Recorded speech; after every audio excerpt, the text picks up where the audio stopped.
ஆண்டவரும் இரட்சகருமாகிய இயேசு கிறிஸ்துவின் நாமத்தினாலே உங்கள் யாவருக்கும் என்னோட அன்பின் வாழ்த்துக்களை தெரிவித்துக் கொள்கிறேன். கர்த்தர் நல்லவர், அவர் நன்மை மாத்திரமே செய்வார். இந்த நாளின் வேத தியானத்திற்காக அப்போஸ்தலருடைய நடபடிகள் 1 அதிகாரம் 3 வசனத்தை நாம் தொடர்ந்து தியானிப்போம். கடந்த பாடத்துல ஆண்டவராகிய இயேசு கிறிஸ்து உயிரோடு எழுந்து யார் யாருக்கெல்லாம் தரிசனமானார், தம்மை உயிரோடு இருக்கிறவராக காண்பித்தார் என்பதை நம்ம வரிசைப்படி என்ன பண்ணோம், தியானிப்போம் இல்லைங்களா. அதாவது முதல்ல அவரு மகதலேனா மரியாளுக்கு தான் என்ன பண்றாரு, உயிரோடு இருக்கிறவராக தம்மை காண்பித்தார். அது நடந்தது எப்போன்னு பாத்தீங்கன்னா, உயிர்த்தெழுதலின் நாள் அல்லது வாரத்தின் 1ஆம் நாளில அதிகாலையில அது சம்பவித்தது. அதற்கப்புறம் பாத்தீங்கன்னா இந்த ஸ்திரீகள், இந்த சகோதரிமார்கள் என்ன பண்றாங்க இல்லைங்களா, மகதலேனா மரியாளும் யோவானாலும் யாக்கோபனுடைய தாயாகிய மரியாளும் இன்னும் பல சகோதரிகள் எல்லாம் இங்க சீஷர்களுக்கு என்ன பண்றாங்க, சொல்றாங்க, இப்படி ஆண்டவராக இயேசு கிறிஸ்து என்ன பண்ணிட்டாரு, உயிரோடு எழுந்துட்டாரு. அவர் மகதலேனா மரியாளுக்கு என்ன பண்ணாரு, தம்மை உயிரோடு இருக்கிறவராக காண்பித்தார், பார்த்தார் என்று சொல்றாங்க. அங்க இருக்கிற சீஷர்கள் என்ன பண்ணலாத நம்பல இல்லைங்களா. அது வீண் பேச்சுன்னு சொல்லிட்டு என்ன பண்றாங்க, ஐடல் டேல்னு சொல்லிட்டு என்ன பண்றாங்க, பேதுரு என்ன பண்றாரு, உடனடியாக கல்லறை தோட்டத்திற்கு ஓடுறாரு. அங்க போய் பாத்தீங்கன்னா அங்க கல்லறை திறக்கப்பட்டிருக்கு. அங்க அங்க இயேசு கிறிஸ்து இல்லை. இதை பார்த்து அவருக்கு ஆச்சரியம் ஆயிடுது. அவர் திருப்பி வர வழியில ஆண்டவர் எருசலேம்ல அவரை அங்க சந்தித்திருக்க வாய்ப்பு உண்டு. கடந்த முறையை நம்ம அதை முழுமையாக தியானிச்சிருக்கீங்களா. பேதுருவை ஆண்டவர் சந்தித்தார். இடம் எருசலேமா தான் இருக்கணும் என்று நினைக்கிறேன். எந்த இடம்ன்றதுங்க கேள்வி இல்லை. ஆனா ஆண்டவர் பேதுரு என்ன பண்ணாரு, சந்திச்சார்.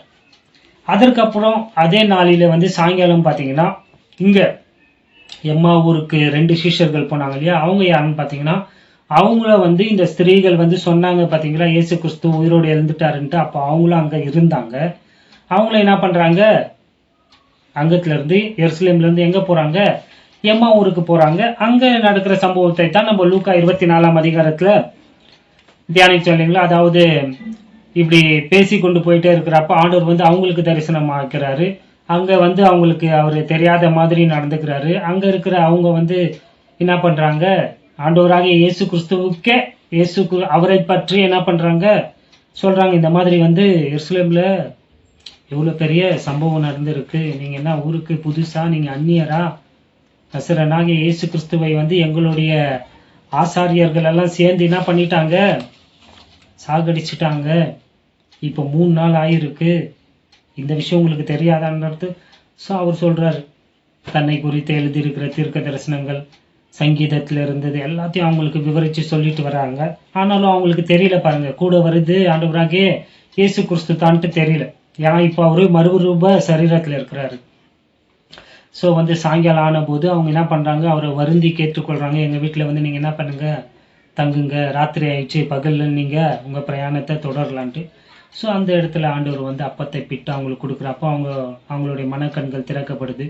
அவங்க அறிஞ்சு கொள்றாங்க அவர் யாருன்ட்டு, இயேசு கிறிஸ்துன்ட்டு. உடனே அவர்களுடைய கண்களுக்கு மறைவாக ஆண்டவர் மறைஞ்சு போயிடுறாரு.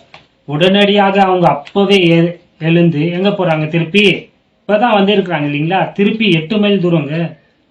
எத்தனை அவர் பிரயாணம், கிட்டத்தட்ட 3 அவர் பிரயாணமா. திரும்பி எருசலேமுக்கே போறாங்க பாருங்க. அங்கதான் நம்ம நிறுத்தணும் இல்லைங்களா. சோ இன்றைக்கு தொடர்ந்து நம்ம தியானிப்போம். 1 கொரிந்தியர் 15ஆம் அதிகாரம் 5வது வசனத்துல அப்போஸ்தலனாகிய பவுல் சொல்றாரு பாருங்க. கான்டெக்ஸ்டுக்காக நம்ம ஃபர்ஸ்ட் வசனத்துல இருந்து நம்ம வாசிப்போம். 1 கொரிந்தியர் 15ஆம் அதிகாரம் வசனம் 1. அன்றியும் சகோதரரே, நான் உங்களுக்கு பிரசங்கித்த சுவிசேஷத்தை மறுபடியும் உங்களுக்கு தெரியப்படுத்துகிறேன். நீங்களும் அதை ஏற்றுக்கொண்டு அதிலே நிலைத்திருக்கிறீர்கள். நான் உங்களுக்கு பிரசங்கித்த பிரகாரமாய் நீங்கள் அதை கை கொண்டிருந்தால் அதனாலே நீங்கள் ரட்சிக்கப்படுவீர்கள். மற்றபடி உங்கள் விசுவாசம் விருதாவாய் இருக்குமே. நான் அடைந்ததும் உங்களுக்கு பிரதானமாக ஒப்புவித்ததும் என்னவென்றால், கிறிஸ்துவானவர் வேத வாக்கியங்களின்படி நமது பாவங்களுக்காக மரித்து அடக்கம் பண்ணப்பட்டு வேத வாக்கியங்களின்படி 3ஆம் நாளிலே உயிர்த்தெழுந்து. பாத்தீங்களா, இதுதான் நம்மளுடைய சுவிசேஷம். இதன் மேலதான் நம்மளுடைய விசுவாசம். Our faith is based upon this belief. Upon this truth. எது? ரிசரக்ஷன் மேல, அவருடைய மரணம் அடக்கம் உயிர் தெழுதலின் மேலதான் நம்மளுடைய அஸ்திபாரமே இருக்குங்க. இது இல்லைன்னு சொல்லிட்டா கிறிஸ்தவமே கிடையாது. நம்ம மனம் போனபடியெல்லாம் நம்ம வாழ்ந்துட்டு செத்து போயிடலாம். ஏன்னா இந்த வசனத்தின்படி தான் இயேசு கிறிஸ்து எப்படி உயிரோடு எழுந்தாரோ நாமளும் என்ன பண்ண போறோம்? உயிரோட எழ போகிறோம்.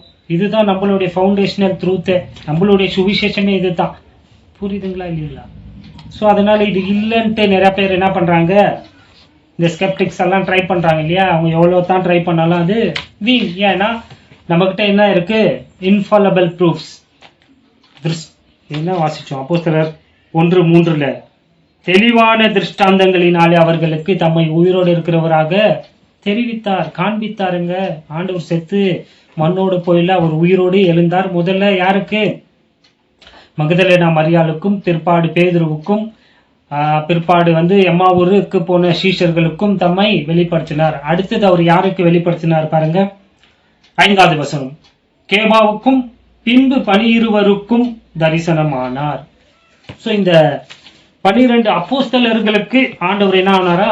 தரிசனமானாராங்க. தம்மை உயிரோடு இருக்கிறவராக காண்பித்தாராம். சோ இங்க அப்போஸ்தலனாகிய பவுல் அவருடைய நிறைய அப்பியரன்சஸ் என்ன பண்றாரு?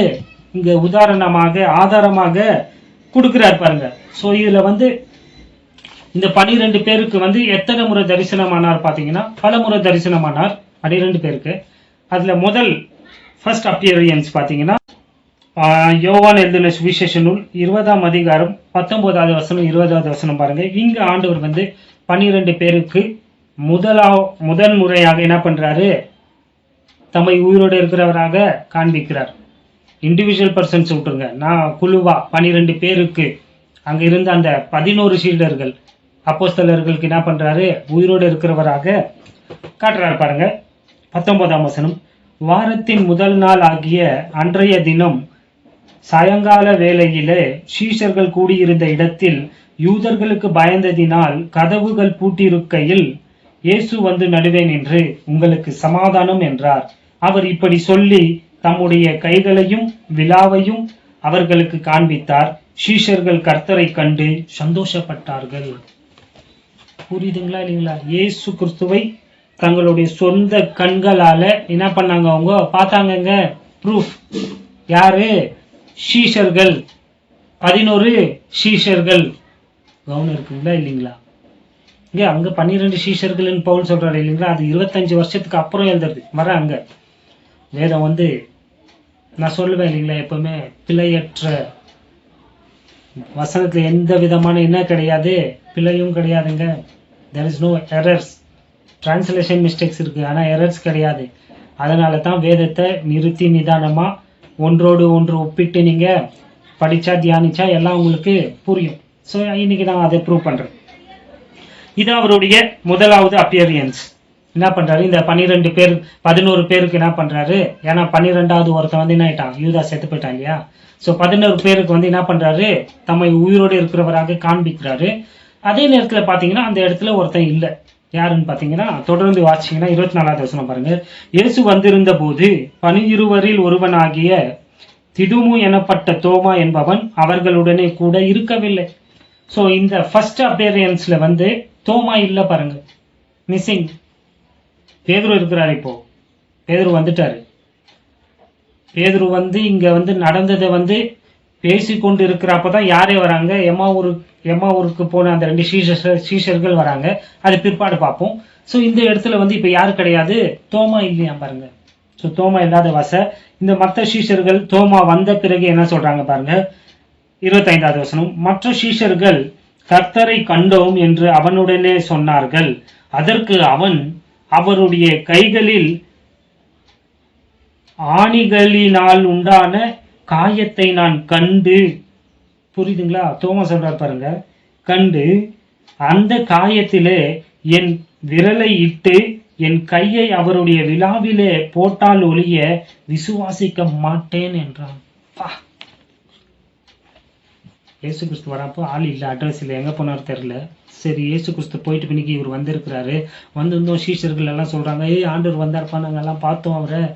அவர் தம்முடைய கரத்தை காட்டினாரு, ஆணி அடித்த அந்த காயத்தை நாங்கள் பார்த்தோம், அவருடைய விழாவை நாங்கள் பார்த்தோம்னு சொல்றாங்க. அதற்கு இவன் சொல்றான், நான் நம்ப மாட்டேன். நான் என் கைய அந்த ஹோல்ஸ்ல நான் விட்டா தான், அவருடைய விழாவில் என் கையை விட்டு பார்த்தா தான் நான் நம்புவேன், அது வரைக்கும் நான் நம்ப மாட்டேன்னு சொல்லிடுறாங்க. ஆண்டவர் எவ்வளோ இரக்கம் உள்ளவர் பார்த்தீங்களா. அங்கே வந்து கடந்த பாடத்தில் ப்ரைவேட் மீட்டிங் பார்த்துருக்கீங்களா, இங்கே பாருங்க, இங்கே ஒருத்தர் மிஸ்ஸிங் ஆகிறான்ட்டு ஆண்டவர் என்ன பண்ணுறாரு, திருப்பி வராருங்க. வாசிங்க 26வது வசனம் பாருங்க. மறுபடியும் 8 நாளைக்கு பின்பு, புரியுதுங்களா இல்லைங்களா, இது எத்தனாவது அப்பியரன்ஸ், செகண்ட். இந்த 11 பேருக்கு 2வது முறை என்ன பண்றாரு, ஒரு வாரம் கழிச்சு, உயிர் தெளிந்து ஒரு வாரம் கழிச்சு திருப்பி வராரு பாருங்க. தோமாக்காகவே வராரு பாருங்க. ஏன்னா தோமா உயிர் தெளிதலுக்கு என்னவா இருக்கணும், சாட்சியா இருக்கணுங்க. கவனம் இருக்கா இல்லையா? மறுபடியும் 8 நாளைக்கு பின்பு அவருடைய சீஷர்கள் வீட்டுக்குள்ளே இருந்தார்கள். தோமாவும் அவர்களுடனே கூட இருந்தான். கதவுகள் பூட்டப்பட்டிருந்தது. அப்பொழுது இயேசு வந்து நடுவே நின்று, உங்களுக்கு சமாதானம் என்றார். பின்பு அவர் தோமாவை நோக்கி, நீ உன் விரலை இங்கே நீட்டு, என் கைகளை பார், என் கையை உன் கையை நீட்டி என் விழாவிலே போடு, அவிசுவாசியாய் இராமல் விசுவாசியாய் இரு என்றார். சந்தேகத்தானப்பட்ட, நான் இல்லைன்ட்டு வா, உன் கையை வந்து என்ன பண்ணு, நீ சொன்னபடி செய்யன்றா. நான் செய்யலைங்க. ஏன் கீழே பாருங்க. தோமா அவருக்கு பிரதி உத்தரமாக, என் ஆண்டவரே என் கடவுளே என்றார். இருக்கு பாருங்க, என் ஆண்டவனே, என் ஆண்டவரே, என் தேவனே, my Lord and my God. புரியுது? மிரண்டு போயிட்டாங்க. இதுக்கு மேலெல்லாம் தேவை கிடையாது. அந்த கையை விட்டு பார்க்க வேண்டிய அவசியம் கிடையாது. அவர் முகத்தை பார்த்துமே அவனுடைய சந்தேகம் எல்லாம் அவுட்டு. அவருடைய அந்த மூஞ்சில இருந்து வந்த, முகத்துல இருந்து வந்த அந்த ஒளியே அவனுடைய எல்லா சந்தேகத்தையும் என்ன பண்ணிட்டு, புரியுதுங்களா இல்லைங்களா? அவருடைய மூஞ்சை பார்த்துமே அவன் வந்து அதெல்லாம் மறந்துட்டாங்க. கையை விட்டு பார்க்கறது அப்படி பார்த்துட்டான். ஆண்டவர் அதற்கு இல்லை, நம்மளுக்கு எல்லாருக்கும் ஒரு பாடத்தை கற்றுத்தர பாருங்க. அதற்கு இயேசு, தோமாவே, நீ என்னை கண்டதினாலே விசுவாசித்தாய், நீ என்னை பார்த்த வசத்தான் நம்புன, காணாதிருந்தும் விசுவாசிக்கிறவர்கள் பாக்கியவான்கள் என்றார். யாருப்பா அது? கண்ணாடியை போய் பாருங்க. நீங்களும் நானும் தாங்க. நம்ம ஆண்டவராகிய இயேசு கிறிஸ்துவை ஒருபோதும் ஒரு காலமும் நேருக்கு நேராக நம்ம என்ன பண்ணியது கிடையாது, பார்த்தது கிடையாது. ஆமாவா இல்லையா? ஆனா இன்னைக்கு நிறைய டுபாகுரும் இருக்கிறாங்க கிறிஸ்தவத்துல இல்லையா? என்ன பண்றாங்க, டெய்லி போறாங்களா பரலோகத்துக்கு. டெய்லி போயிட்டு டெய்லி அவரோடு வந்து டீ குடிச்சிட்டு ஸ்நாக்ஸ் எல்லாம் சாப்பிட்டு எல்லாத்தையும் பேசிட்டு எப்படி பில்டிங் கட்டணும், எப்படி சர்ச்சு கட்டணும்ன்றத. ஆமாவா இல்லைங்களா? பாக்குறது இல்லையா தொலைக்காட்சியில எல்லாம்? நீ இதுல எல்லாம் பாக்குறது இல்லைங்களா? சேனல்ல, கிறிஸ்டியன் சேனல்ல எவன் பார்த்தாலும் போதுங்க, நாங்க போனோம், அவரை பார்த்தோம், விளாடணும், இட்லி சாப்பிட்டோம், தோசை சாப்பிட்டோம், அவரு கூடவே வந்தாரு, எங்க வீட்டுக்குள்ள எங்க பெட்ரூமுக்கு வந்தாரு, நாங்க சம்பாஷித்து கொண்டு இருந்தோம், என்னை படுக்க வச்சாரு, தூங்க வச்சு, என்ன கம்பி கட்டுற கதைங்களெல்லாம் சொல்றானுங்க. இதை நம்ப ஒரு சில கூட்டம் விசுவாசிகள்னு பேர். புரியுதுங்களா இல்லைங்களா? கண்டு விசுவாசிக்கிறவன் அல்ல, காணாமற் விசுவாசிக்கிறவனே பாக்கியவான். நம்ம எல்லாம் எவ்வளவு பெரிய பாக்கியவான்கள் தெரியுங்களா? அவர்களை பார்க்கலாம் நம்ம பாக்கியவான்களுங்க. நம்ம ஆண்டவரை பார்த்தது இல்லைன்னா விசுவாசிக்கிறோம். அது நம்மளுடைய மகிமையின் நம்பிக்கை. அவர் திரும்பி நம்மளுக்காக மேகத்துல வர போறார். அடிக்கடி பாக்குறீங்களா இல்லையா? நான் பார்த்துட்டே தான் இருப்பேன். புரியுதுங்களா இல்லைங்களா? இது வந்து 2வது முறை வந்தார் பாருங்க. 2வது முறை வந்து என்ன பண்றாரு, 11 சீடர்களுக்கு தம்மை உயிரோடு இருக்கிறவராக காண்பிக்கிறாரு. ஆனா அப்போஸ்தலனாகிய பவுல் வந்து 1 கொரிந்தியர் 15வது வசனத்துல அவர் 12 பேருக்கு தரிசனமானார் தான் சொன்னார் இல்லைங்களா? பாருங்க இன்னொரு முறை, நான் ஆங்கிலத்துல பாக்குறேன். 12 பேருக்கு என்றார் இல்லைங்களா? நல்லா கவனிச்சிங்கன்னா, நீங்க நல்லா வேதத்தை நிறுத்தி நிதானமா படிச்சீங்கன்னா, யூதாசு நாண்டு கொண்டு செத்து போயிட்டான் இல்லையா? அந்த இடத்துல யாரை வந்து தெரிந்து கொள்றாங்க? மத்தியாவை தான் தெரிந்து கொள்றாங்க இல்லையா? அங்க மத்தியாவும் இருந்தான்றதுக்கு இதுதான் ப்ரூஃபுங்க. நம்ம 1ஆம் அதிகாரத்தை நம்ம தியானிக்கிறப்போ நம்ம இதை டீட்டெயில்டா பார்ப்போம். மத்தியாவும் அந்த இடத்துல இருந்தான். ஆமாங்க, உங்களுக்கு தெரியாதுங்களா? மார்க் அந்த 9ஆம் அதிகாரத்துல நீங்க வாசிச்சு பாத்தீங்கன்னா அங்க வெறும் 11 சீடர்கள் மாத்திரம் கிடையாது, இன்னும் பலர் இருந்தாங்க இல்லைங்களா. அதுல மத்தியாவும் இருந்தான்ட்டு அப்போஸ்தலர் 1ஆம் அதிகாரத்தை நம்ம தியானிக்கிறப்ப என்ன பண்றேன் உங்களுக்கு ப்ரூவ் பண்றேன். இப்ப சைட் நோட்ஸா உங்களுடைய இதுக்காக நான் இதை சொன்னேன், எழுதி வச்சுக்கோங்க. நம்ம ப்ரூஃப் இல்லாத எதையும் பேசுறது இல்லை. அடுத்தது 3வது சந்திப்பு பாத்தீங்கன்னா அதே யோவானுக்கு எழுதின சுவிசேஷ நூல் 21ஆம் அதிகாரம், 3மே இங்க தான் இருக்கு பாருங்க. அங்க 1வது வசனத்துல இருந்து 14வது வசனம் வரைக்கும் நீங்க வாசிச்சீங்கன்னா அங்க என்ன நடக்குதுன்னு பாத்தீங்கன்னா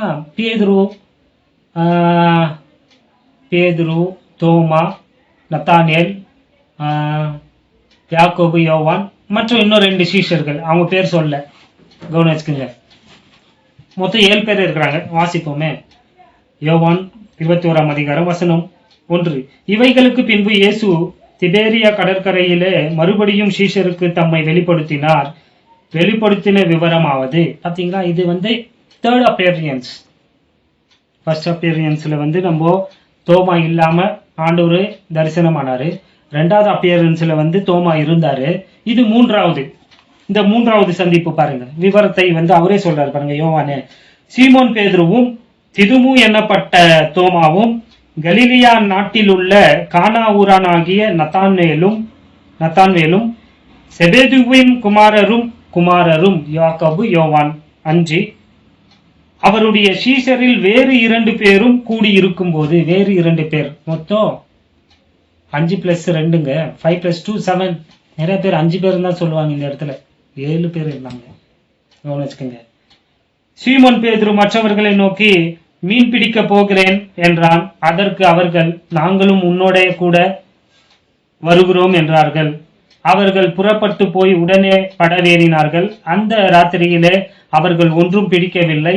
விடியற்காலமான போது இயேசு கரையிலே நின்றார். அவரை இயேசு என்று சீஷர்கள் அறியாதிருந்தார்கள். இயேசு அவர்களை நோக்கி, பிள்ளைகளே, புசிக்கிறதற்கு ஏதாகிலும் உங்களிடத்தில் உண்டா என்றார். அதற்கு அவர்கள், ஒன்றும் இல்லை என்றார்கள். அப்பொழுது அவர், நீங்கள் படவுக்கு வலதுபுறமாக வலையை போடுங்கள், அப்பொழுது உங்களுக்கு அகப்படும் என்றார். அப்படியே அவர்கள் போட்டு திரளான மீன்கள் அகப்பட்டதினால் அதை இழுக்க மாட்டாதிருந்தார்கள். 7வது வசனம். ஆதலால் இயேசுவுக்கு அன்பாய் இருந்த சீஷன் பேதுருவை பார்த்து, யோவான் இந்த புத்தகத்தை அவர்த்தாங்க எழுதினாரு, அவர் கர்த்தர் என்றான். அவர் கர்த்தர் என்று சீமோன் பேதுரு கேட்ட உடனே தன் வஸ்திரம் இல்லாதவனாய் இருந்தபடியினால் தன் மேற் சட்டையை கட்டி கொண்டு கடலிலே குதித்தான். இதுக்கு 14 வசனம் வரைக்கும் நீங்க வாசிங்க, இப்ப நேரம் இல்லை, அதை பிற்பாடு நான் உங்களுக்கு போதிக்கிறேன் இதே அதிகாரத்தில். சோ இது 3வதாக அவருங்க ஆண்டவராக இயேசு கிறிஸ்து தம்மை உயிரோடு இருக்கிறவராக சீஷர்களுக்கு என்ன பண்றாரு, காட்டுறாரு பாருங்க. ஏங்க இவ்வளவெல்லாம் நான் சொல்லிட்டு இருக்கிறேன்னா, இதெல்லாம் கட்டுக்கதை கிடையாதுங்க, சம்பவித்தது. ஃபர்ஸ்ட், செகண்ட், தேர்ட், மீண்டும் மீண்டும் அந்த 40 நாள் ஆண்டவர் என்ன பண்ணிட்டே இருக்கிறாரு, அவங்களை சந்தித்து அவங்களோடு பேசிக்கொண்டே இருக்கிறாருங்க. புரியுதுங்களா? எதுவுமே நாங்க வேதம் ஆதாரம் இல்லாமல் எல்லாம் பேசுறதுல. 14வது வசனம் பாருங்க, நான் சொல்லிருந்து உண்மையா இல்லையான்னு உங்களுக்கே தெரியும். இயேசு மரித்தோரில் இருந்து எழுந்த பின்பு தம்முடைய சீஷருக்கு அருளின தரிசனங்களில் இது 3வது தரிசனம். சொன்னா இல்லைங்களா? 3வது முறை அவங்களுக்கு ஆண்டவர் என்ன பண்றாரு, தம்மை உயிரோடு இருக்கிறவராக என்ன பண்றாரு, காட்டுறாரு பாருங்க. விளங்குதுங்களா இல்லைங்களா? ப்ரூஃப்ஸ். ஸோ மற்றவங்க யாரா பல 100 பல 1000 வருஷங்களுக்கு முன் அப்புறம் யாரும் பார்க்கலன்னா அதை நம்புவீங்களா, இல்லை கூடவே இருந்தவங்க சொல்றத நம்புவீங்களா? பாருங்க, என்னை பத்தி என்னுடைய மனைவி, பிள்ளைகள், பெற்றோர்கள் கிட்ட சொல்றத நம்புவீங்களா, இல்லை நான் செத்து போயிட்டு எங்க அப்பா அம்மா எல்லாம் செத்து போயிட்டு ஒரு 100 வருஷத்துக்கு அப்புறம் யாரோ ஒருத்தர் சொல்றத நம்புவீங்களா? புரியுதுங்களா? ஆனா இன்னைக்கு லாஜிக்கே இல்லாத யாரும் என்னது சொல்றாங்க, ஆனாலும் அதையும் நீங்க என்ன பண்ணிட்டு இருக்கிறீங்க, ஒரு சிலர் நம்பிட்டு இருக்கிறீங்க பாருங்க. சோ இந்த 3 தரிசனத்திலும் யாரு கிடையாது, வெறும் 11 பேர் தான் இருந்தாங்க. ஆனா மத்தியாஸ் இல்ல. விளங்குதுங்களா இல்லைங்களா? 12வது அப்போஸ்தலனாக யூதாஸ்க்கு பதில் அவரை தெரிந்து கொள்றதுக்கு முன்னாடியே இந்த சம்பவம் எல்லாம் நடந்துருது. அதுல உங்களுக்கு ஒரு கேள்வி வரும், அப்ப எப்படி அப்போஸ்தலனாகிய பவுல் வந்து 12 பேருக்கு தரிசனமானாருன்னு சொன்னாருன்ட்டு புரியுதுங்களா இல்லைங்களா? சொல்றேங்க. நீங்க நல்லா கவனிச்சீங்கன்னா அப்போஸ்தலனாகிய பவுல் வந்து இந்த நிருபத்தை எழுதுறப்போ இந்த சம்பவம் நடந்து, அதாவது ஆண்டவராகிய இயேசு கிறிஸ்து எழுந்து 25 வருஷத்துக்கு அப்புறம் எழுதுறாருங்க. ஸோ அவர் 25 பேரை குறிப்பிடுறது யாரையும் கூட சேர்க்கிறாருன்னு பார்த்தீங்கன்னா மத்தியாவையும் கூட சேர்க்கிறாருங்க. மத்தியாவு தான் யாரு 12வது அப்போஸ்தலனாக சேர்க்கப்பட்டார். லூக்கா 24ஆம் அதிகாரம் திருப்புங்க ஆதார வசனம் 33வது வசனம் பாருங்க. அந்நேரமே எழுந்திருந்து எருசலேமுக்கு திரும்பி போய் 11 அவர்களோடு இருந்தவர்களும் கூடியிருக்க கண்டு. இது என்ன நடக்குது? இந்த சம்பவத்தை நம்ம போன பாடத்திலே தியானிச்சோம். அதாவது எம்மாவூர்ல இருந்து 2 சீஷர்கள் வராங்க இல்லைங்களா, இயேசு கிறிஸ்துவை பார்த்துட்டு எருசலேமுக்கு வராங்க இல்லைங்களா, வீட்டுக்குள்ள நுழையிறாங்க. அங்க என்ன மேட்டர் ஒண்ணு இருக்குதுன்னு பாத்தீங்கன்னா, பேதுருவை ஆண்டவர் மத்தியானம் சந்திச்சாரு இல்லையா, அதை பத்தி பேசிட்டு இருக்கிறாங்க எல்லாரும். நல்லா கவனிங்க. அங்க 32வது வசனம் பாருங்க கான்டெக்ஸ்டுக்கு. அப்பொழுது அவர்கள் ஒருவரை ஒருவர் நோக்கி, வழியிலே அவர் நம்முடனே பேசி வேத வாக்கியங்களை நமக்கு விளக்கு காட்டின பொழுது நம்முடைய இருதயம் நமக்குள்ளே கொழுந்து விட்டு எரியவில்லையா என்று சொல்லிக்கொண்டு அந்நேரமே எழுந்திருந்து, அப்போவே அவங்க எழுந்திருந்து எருசலேமுக்கு திரும்பி போய் 11 நல்லா கவனிச்சுக்குங்க, 11 அவர்களோடு இருந்தவர்களும் கூடியிருக்க கண்டு. இந்த 2 பேர் வந்து 11 பேர் என்ன பண்றாங்க பாக்குறாங்க. ஒரு நிமிஷம், 11 பேர் மாத்திரம் கிடையாது, யாரையும் பாக்குறாங்க. வாசிக்கலீங்களா? நல்லா கவனம் வச்சு மொல்லமா பாருங்களேன். கூடி இருந்தவர்களையும் அவர்களோட இருந்தவர்களும் இன்னும் நிறைய பேர் அங்க இருந்திருக்கிறாங்க. இன்னும் ஒரு சிலரு இந்த 11 பேர் கூட இருந்திருக்கிறாங்க. அதுல மத்தியாவும் இருந்தான். புரியுதுங்களா இல்லைங்களா? அதுக்கு வசனம் பாருங்க. கர்த்தர் மெய்யாகவே உயிர்த்தெழுந்து சீமோனுக்கு தரிசனமானார் என்று அவர்கள் சொல்ல கேட்டு. இப்போ டோர் கிட்ட வந்துட்டு இருக்கிறாங்க, இங்க பேசிட்டு இருக்கிறாங்க, எல்லாரும் பேசிட்டு இருக்கிறாங்க. ஆண்டவர் வந்து யாருக்கு தரிசனமாயிருக்கிறாரு? பேதுருக்கு தரிசனமாயிருக்கிறாருப்பா. பேதுருவும் அங்க இருக்கிறாரு. அப்ப எவ்வளவு சீஷர்களுங்க? 11 சீஷர்களும் இப்ப எங்க பிரசன்ட். கூடவே யாரும் இருந்தாங்களா? ஒரு சில ஆங்கிலத்துல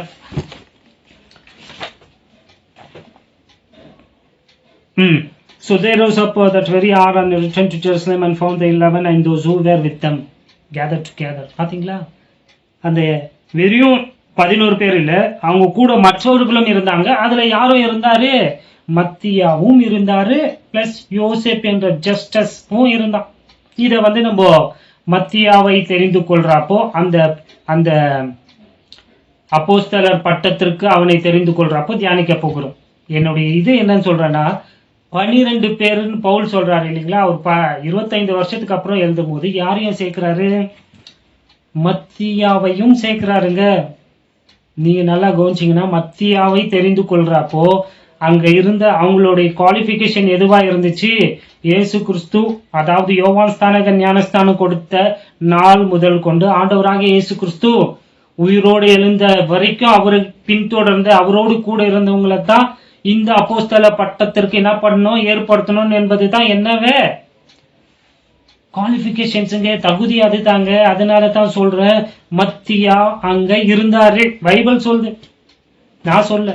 ஆமா, அதை நம்ம பின்னாடி பார்ப்போம். ஸோ 12 பேருக்கு 12 அப்போஸ்தலர்களுக்கு ஆண்டவர் என்ன பண்ணியிருக்கிறாரு? தரிசனமாயிருக்கிறாருங்க. ஸோ 12வது யூதாஸ்க்கு பதில் 12ஆம் அப்போஸ்தலன் வந்து அப்போஸ்தலனாகிய பவுல் கிடையாது, அது மத்தியா தான்ட்டு வேதம் சொல்லுது, நான் சொல்ல. பவுலும் சொல்றாரு, அதை கன்ஃபார்ம் பண்ண 12 பேருக்குன்ட்டு. விளங்குதுங்களா இல்லைங்களா?